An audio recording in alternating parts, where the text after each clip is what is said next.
Before we begin tonight's terrifying story, make sure you hit that like button, subscribe to the channel, and tell us in the comments where you're watching from. The more you engage, the more haunted tales will find their way to you. Now, let's begin. It was a chilly evening when I first stepped onto the Queen Mary, docked permanently in Long Beach, California. The ship had once been the pride of the seas, a luxury liner carrying celebrities, soldiers, and families across the Atlantic. But now it rested silently, almost like a giant tomb floating on the water. I had heard the stories about the passengers who never left, about the crew whose footsteps still echoed through the narrow corridors, but nothing prepared me for the night I decided to explore it myself. The first thing that struck me was the atmosphere. The Queen Mary wasn't just another tourist attraction, it felt alive. The air was heavy, carrying a chill that didn't match the California weather. I walked along the polished wooden decks, and it was easy to imagine what this ship once was: laughter, music, and the clinking of glasses. But behind that image was something darker, a weight pressing on the back of my neck, like I was being watched. As I moved deeper inside, the guide told us about the ship's history. During World War II, the Queen Mary was transformed into a troop ship known as the Grey Ghost. She carried thousands of soldiers across dangerous waters. Some never made it back. Some, they say, never left the ship. In the engine room, a young sailor was crushed to death by a watertight door. People still claim to hear his cries echoing through the steel passageways. I didn't believe it, at least not yet. Later that night, when most visitors had left, I found myself alone in that very engine room. The silence was thick. My footsteps echoed against the metal walls. I paused near the door where the sailor had died, and suddenly a loud clang rang out like metal striking metal. My heart stopped. There was no one else there. Then, faintly, I heard footsteps running behind me. When I spun around, the corridor was empty. But the footsteps continued, circling me, fading into the shadows. I tried to laugh it off, but as I climbed up toward the pool area, the air grew even colder. The Queen Mary's first-class swimming pool is one of the most haunted spots on the ship. They say 2 women drowned there. And that even today, wet footprints appear across the dry tiles. When I stepped inside, the entire room was silent except for the faint dripping of water, even though the pool has been empty for decades. The guide's voice replayed in my mind. Listen closely, and you might hear the laughter of children. That's when I heard it, a giggle. High-pitched, innocent, but chilling in the silence. It echoed from the far end of the pool. I froze, my eyes scanned the shadows, and for a brief moment I saw her, a small girl in a white dress, standing at the edge. Her hair clung to her face as if it were wet. I blinked and she was gone. My chest tightened. My instinct screamed to run, but my feet wouldn't move. Finally, I forced myself out, hurrying down the corridor, my pulse racing. But the ship wasn't done with me. In the hallway outside the pool, a cold breeze brushed past my ear, carrying a whisper. I couldn't make out the words, but it was too close, like someone leaning over my shoulder. I spun around, nothing. The lights flickered, and I felt my skin crawl. I wasn't alone? Somehow, I made my way to the staterooms. Guests who stay overnight have reported seeing figures standing at the foot of their beds, shadows slipping through closed doors, and even feeling the mattress sink as if someone invisible sat down beside them. I entered one of the empty cabins, the kind that looked frozen in time with its old furnishings. I closed the door behind me, trying to steady my breathing. And then it happened. A soft knock at the door, once, twice, 3 times. My stomach dropped. Slowly I opened it, but the hallway was empty. Just as I was about to close it again, the door handle twisted in my hand. Something was trying to get in. My blood ran cold. I yanked the door shut, locked it, and backed away. That's when I saw the mirror on the wall. There was a reflection in it. Not mine. Behind me stood a man in an old-fashioned naval uniform, his face pale, his eyes hollow. I spun around, no one. When I looked back at the mirror, the figure was still there, staring at me. Panic surged through me. I stumbled out of the room, my footsteps pounding against the carpeted floor. I didn't stop until I was back outside on the open deck, the night air hitting my face like ice. The Queen Mary loomed behind me, silent, watching. They say the ship is cursed, a vessel that refuses to let go of its past. Some call it one of the most haunted places in America, a place where history and horror walk hand in hand. Standing there, catching my breath, I knew one thing for certain: whatever lingers aboard the Queen Mary is real. The ghosts of her passengers and crew are still there, waiting, watching, and sometimes reaching out to remind us that this ship will never truly rest. And as I walked away that night, I swore I could still hear footsteps following me, slow, steady, echoing across the deck of the Gray Ghost. Story number 2. I had always been fascinated by haunted places, and the Queen Mary in Long Beach had been on my list for years. They call it one of the most haunted ships in the world, a floating relic of another time. When I finally stepped aboard one late evening, I wasn't expecting much. Maybe a creak here, a shadow there. But what I found was something I still can't explain. The ship greeted me with silence. The tourists had already left, and the halls were dimly lit. It was strange, walking through a ship that had once carried Hollywood stars, wealthy passengers, and later thousands of soldiers across the Atlantic. Every wall seemed to whisper stories. Every cabin felt like it was still occupied by someone unseen. I wandered into the promenade deck first. The windows overlooked the dark water, and for a moment I could almost hear faint music, the echo of a big band, laughter drifting through the air, glasses clinking together. But when I turned around, the hallway was empty, just silence. A chill ran down my spine. I hadn't realized until then that the Queen Mary had a way of making you feel like you were never truly alone.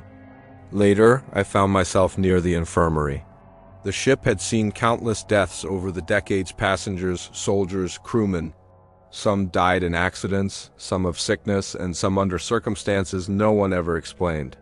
The infirmary was small, lined with old metal beds, but the moment I stepped inside, the air shifted.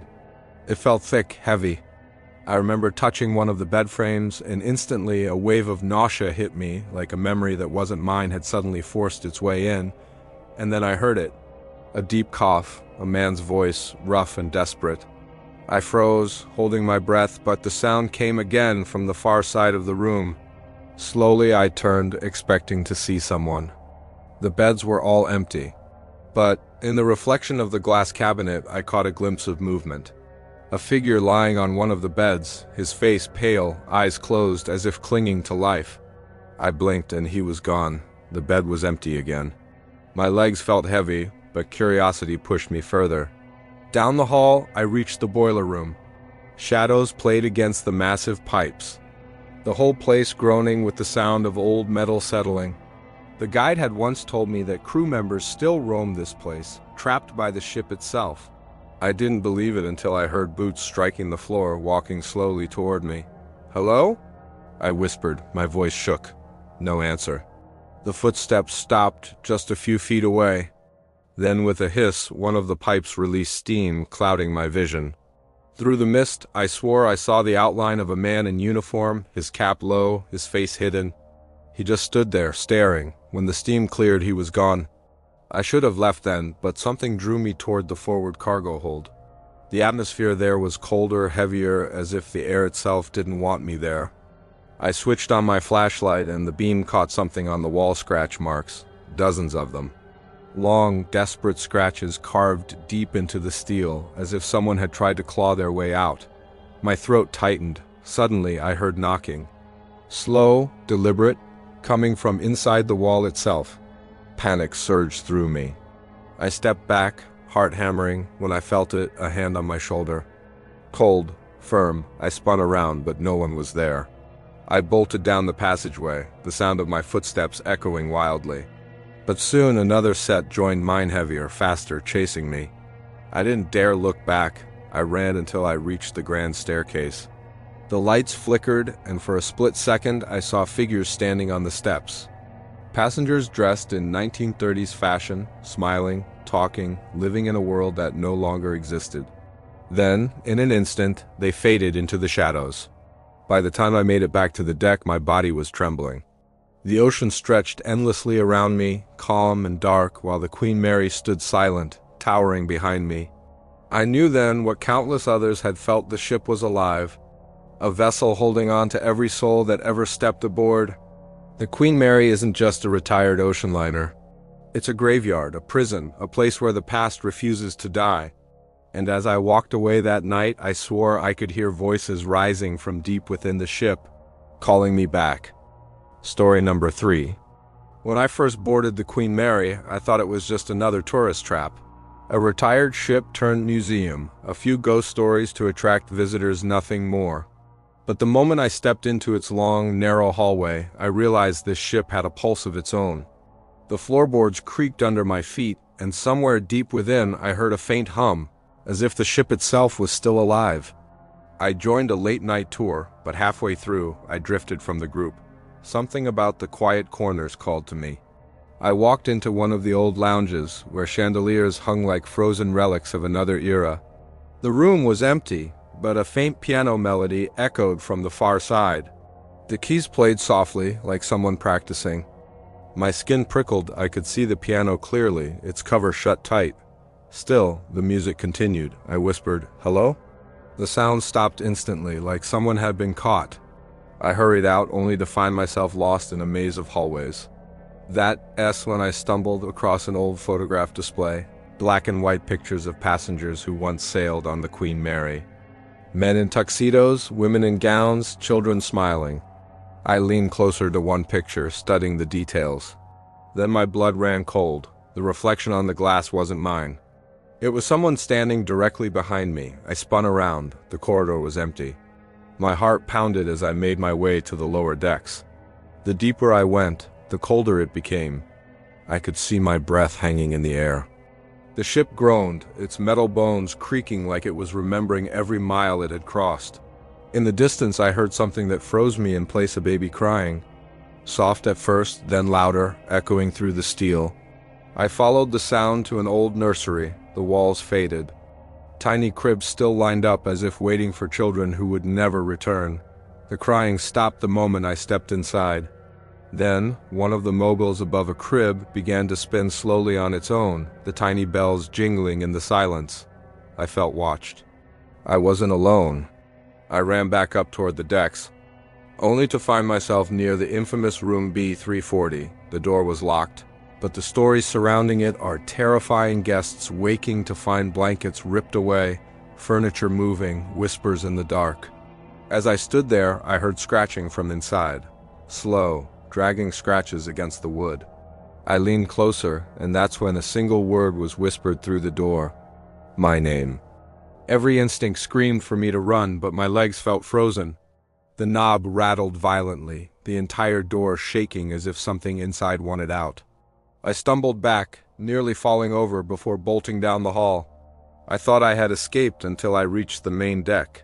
The wind whipped across my face, and for a moment I felt safe. But then I noticed something strange. Through the glass of the promenade, I saw people moving. Passengers in old-fashioned clothing, strolling as if the ship was still sailing. I blinked and they were gone. The hall was empty again. I turned to leave, but something stopped me. Out of the corner of my eye, I saw a man standing at the railing. He wore an officer's uniform, his cap pulled low. I thought he was a guide until I realized his figure was faint, almost transparent. He turned his head toward me slowly, his expression hollow, empty. And then he vanished into the night air. By the time I finally set foot on the pier, I felt drained, like the ship had taken something from me. I looked back one last time, and the Queen Mary loomed in the dark, its lights flickering faintly, like a heartbeat refusing to die. People call it one of the most haunted places in the world. But after that night, I don't think it's haunted. I think it's alive, feeding on every soul that ever dared to step aboard. Story number 4. It was just after midnight when I checked into the Queen Mary. I had booked one of the old cabins for the night, determined to see for myself if the stories were true. At first, it felt like any other hotel room, dim lighting, creaking pipes, the smell of old wood. But as the night stretched on, I began to notice things. Small things. The faucet in the bathroom dripped even though the handles were turned tight. The lamp flickered every few minutes, though there was no storm outside. And every so often I swore I heard a soft knock, not on my door but inside the walls. I tried to sleep, but around 2 I was startled awake by the sound of footsteps pacing above me. Heavy, measured steps, like boots on metal. I called the front desk to complain, only for them to calmly inform me there was no guest room above mine. Just the empty upper deck. I decided to see for myself. The corridor outside was silent, the carpet swallowing the sound of my steps. As I made my way to the stairwell, I felt a rush of cold air sweep past me, carrying with it a faint whisper. I couldn't make out the words, but it sounded like several voices speaking at once, overlapping, desperate. When I reached the deck, the moonlight shimmered across the water. The space was empty, but I felt it immediately. Someone was watching me. I moved toward the bow, and that's when I saw her. A woman in a flowing evening gown, her hair pinned up in a style from the 1930s. She was standing near the railing, staring out to sea. At first, I thought she was another guest until I realized her dress was gently swaying, though there was no wind. I called out, "Ma'am?" She turned her head slowly, and where her eyes should have been, there was nothing but darkness. My breath caught in my throat. In the blink of an eye, she stepped forward and disappeared over the railing. My heart sank. I rushed to look over the edge, but the ocean was calm, undisturbed. Shaken, I hurried back inside, hoping to find safety in numbers, but the ship seemed deserted. The hallways stretched endlessly, each corner darker than the last. I found myself near the old second-class pool. The air was damp and freezing, and as I stepped inside, I heard splashes like someone diving into the water, but the pool had been drained for decades. I stood frozen as water dripped down the walls, the smell of chlorine thick in the air. Then I heard a voice. A young girl's voice humming softly. The melody echoed around me. Slowly, a shadow moved across the tiles, small, fragile. A child. "Play with me," the voice whispered.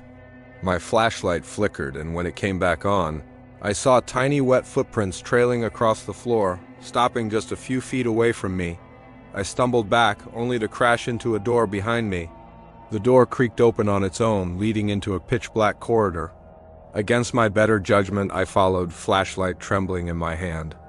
The deeper I went, the louder the ship seemed to breathe, groaning, creaking, pulsing, as if it was alive. That's when I heard it, a deep, guttural scream, echoing from somewhere ahead. I froze, my chest tight, my hands shaking. The sound grew closer and closer until it felt like it was right beside me. I swung my light around, but there was nothing, just an endless hallway. Then suddenly the beam of my flashlight landed on something, a face, inches away from mine. Pale, lifeless, with hollow eyes staring straight into me. I dropped the flashlight. The corridor plunged into darkness.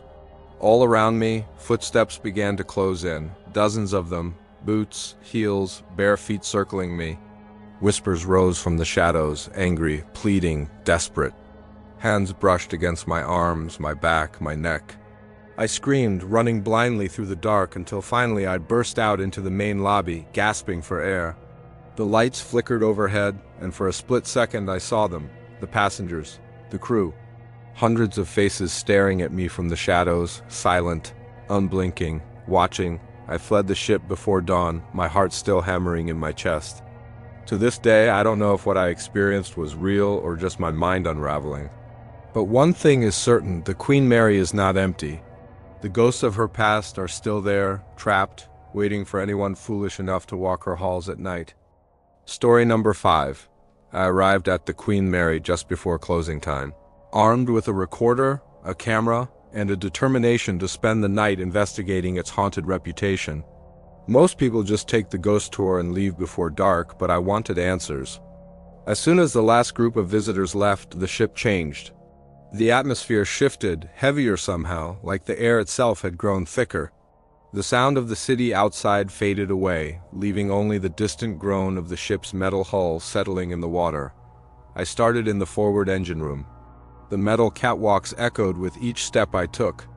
I set my recorder down and asked the usual questions investigators ask. Is anyone here with me? Do you want to say something? For a few seconds there was nothing, then static. Faint, crackling static that slowly turned into a voice. Help! My stomach tightened. I replayed the clip. The voice was clearer this time, desperate, male. I looked around, shining my flashlight into the shadows. Who are you? I asked. A loud clang rang out behind me. One of the watertight doors had slammed shut on its own. My heart pounded as I turned back to the recorder. Another word came through. Trapped? I left quickly, my hands shaking, and made my way toward the first-class pool area. I had heard countless stories of hauntings there, sightings of a little girl named Jackie who drowned long ago.